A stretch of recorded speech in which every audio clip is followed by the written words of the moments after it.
My name is Elena. When I was 9, my parents bought a house on Willow Lane. It had a porch that creaked when you walked on it, an attic that smelled of mothballs and old books, and a garden where the roses grew as tall as we did. My mother, Anna, was a teacher. My father, Alexei, worked at the local bank. They were perfect to everyone who knew them. Always smiling, always helpful. I remember my first night in that house, the way the moonlight fell on the wallpaper and turned it into something otherworldly. I went to bed with my stuffed bear, and as I drifted off, I whispered a promise to the stars. One day I'll grow up and be brave enough to keep this place safe. The first year of school came, and so did the quiet rhythm of life: schoolbooks, homework, weekends spent at Anna's office or Alexei's desk. When my parents started to show signs of fatigue, it was subtle. A tired smile that didn't reach their eyes, a silence that stretched longer than usual.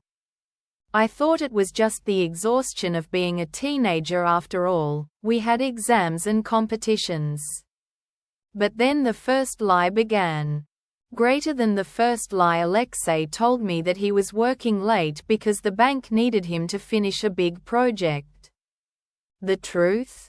He'd been going out with friends at night, laughing too loudly for my ears to hear.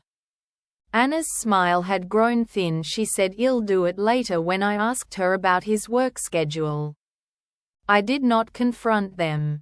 I was just a 9-year-old girl who believed in fairy tales. Part I. The first betrayal. 3 years passed, and the world seemed to have changed its colors. My friends began talking about relationships. My parents started talking about the right time. One evening, after school, I found Alexei's jacket on the sofa, a small blue card tucked in his pocket. See you tonight at 7. I pressed my face into the cushion and felt a cold wave. I ran to Anna, who was humming to herself in the kitchen. "Mommy?"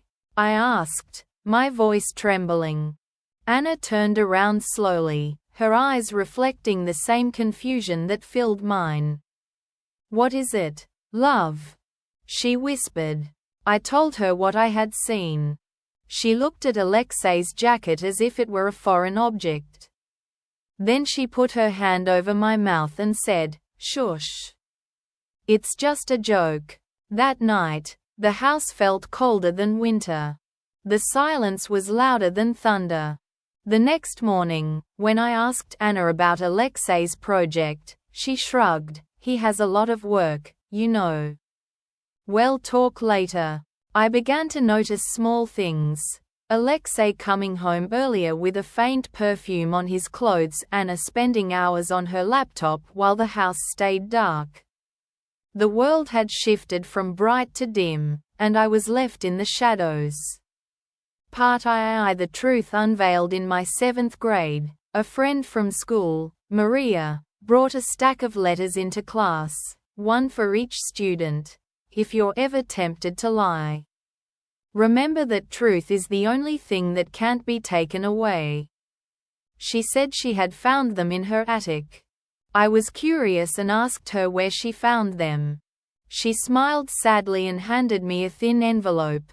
Inside were letters addressed to Alexei and Anna. They were written in the same neat hand, but the words were different. One was filled with apologies, the other, with accusations. The letter to Alexei read, "I cannot keep this secret any longer. I will leave tonight." The letter to Anna said, "You deserve a life free from my lies. You are not my wife, you are my mother." The truth was brutal. My parents were not just having an affair, they were exchanging vows in secrecy. Alexei had been planning a new family with another woman, and Anna had been the only witness to his confession. I sat at the kitchen table, staring at the letters as if they were a mirror reflecting my own broken heart. I thought about my parents' smiles, their promises, and how those had become masks for something else.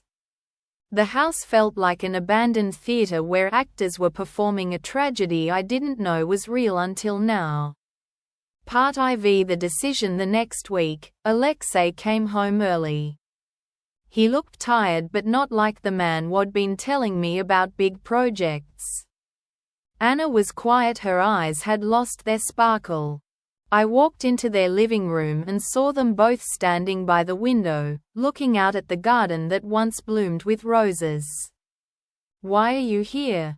I asked. My voice was a mixture of anger and sorrow. Alexei turned toward me, his face pale. "We're not supposed to be together," he whispered. "I don't know what to do." Anna's eyes filled with tears. She looked at me as if she was seeing my own reflection for the first time in years. "Elena, you are my daughter, and I never wanted this to happen," she said softly. I stood there, feeling the weight of every lie that had been told, every secret that had been kept. It was like standing on a cliff's edge looking out at a world where everything I believed in seemed to crumble. I realized that I couldn't stay a spectator. The house needed an ending, my parents needed truth, and I needed closure. Part V. A new beginning. In the days that followed, the air was thick with uncertainty. Alexei left the house early each day, saying he had to take care of some urgent matters. Anna stayed home, cleaning up the living room as if she were preparing a stage for something new.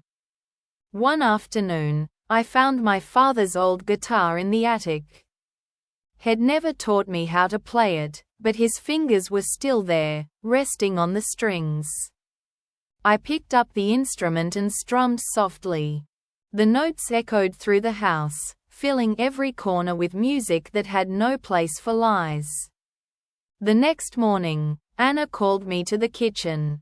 She was shaking a little but her voice steadied as she spoke. "Elena," she began, "I know you've seen everything. I don't want your life to be built on secrets. You deserve honesty." She told me about how Alexei had left the house and gone to his new apartment with his new wife. She said she had been in a state of shock, feeling betrayed not only by her husband but also by herself for believing him. I felt a strange mixture of relief and grief. The house was empty now, the walls whispered stories that were no longer my own. I decided to move into a small apartment above the bakery on Main Street, where I could write letters to myself, or perhaps a new life would blossom there. Part VI. Reflection. Years later, as an adult and a writer, I look back at Willow Lane with a complex mix of nostalgia and understanding. The house was once a sanctuary, it became a battleground for deception. My parents' betrayal taught me that truth is fragile, but honesty can rebuild even the most shattered structures. I have written many stories about families, love, and heartbreak. This one is perhaps my most honest confession. How we survive lies, how we heal from betrayals, and how we learn to trust again when we choose to open our own hearts.